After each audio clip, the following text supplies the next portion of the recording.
Finishing a dissertation project is a huge milestone. My first reaction upon submitting it was unadulterated terror, because for the past year, I had been in a very structured environment where I always knew what needed to be done in order to accomplish the goal that I was trying to achieve.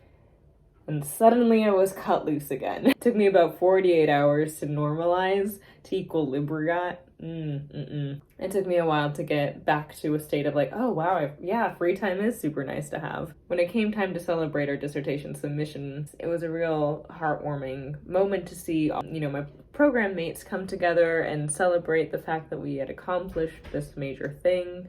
Even just to relax, man, like we'd all been so stressed. Of course, everybody's stressed when writing a master's dissertation.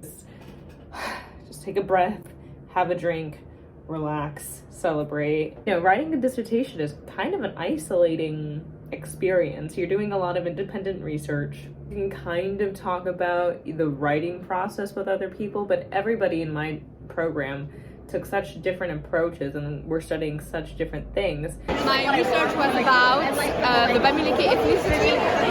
They come from the west part of Cameroon, and my question was how young Bamileke immigrants construct their identity through architecture. So child-friendly cities approaches might not really solve the root of urban inequalities, but they still can provide some kind of equal projects to mitigate the problems and to make children and other groups who feel they are actually belonging to the space where they are. So I studied slum evictions in Chennai.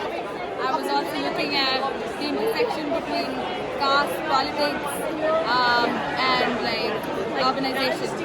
I studied the effects that access to formal running water had on the de facto tenure rights of slum dwellers in Dhaka, Bangladesh.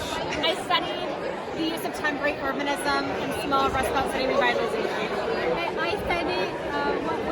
I studied whether gentrification in Asia is progressive or not, and my answer was it's not. There wasn't a lot of, what's the word? You couldn't commiserate. When we were all taking the same class and we had the same assignments and hearing the same lectures, we could super, discuss, common pain points and, moments of confusion. And that just there wasn't that kind of camaraderie with the dissertation experience. So this coming together at the end and actually being able to, once again celebrate in the fact that we were done, that we had this common moment of closure, it was meaningful. It was sweet to me. Yeah, we're done.